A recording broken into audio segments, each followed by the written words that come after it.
এ ভাই, ওটা মুখ দেখে মাঠে ভিতরে কিটা জন যাচ্ছে, শোনেক তো কোন যাচ্ছে। কিরে মুখ দিয়ে মাঠে মধ্যে কোন যাচ্ছে? আমার গ্রামের তা খেদা দিছে, আমার বাড়ি ঘর দর নেই, আমার মুখ দেখলি বলে কারণ না কারো কোনো না কোনো ক্ষতি হয়, আমার সব পুরা মুখ কয়টা আমি চলে যাচ্ছি। আমরা কেমনে বিশ্বাস করব? তাহলে তোমার মুখটা দেখাও। হ দেখি। তে নাও দেখো।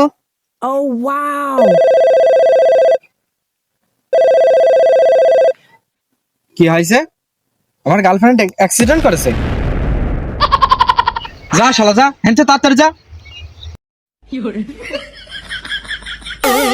আমার তো অনেক শত্রু আছে, ওদের কাজে লাগবে না, ডাক দি। তো দে ডাক দে। এই সেরা এদিকে আয়। যাও। কি আর বউ পালায় গেছে রিক্সাওয়ালার সাথে? এই ধর। এই শালাই মুখ ঢাক আগে।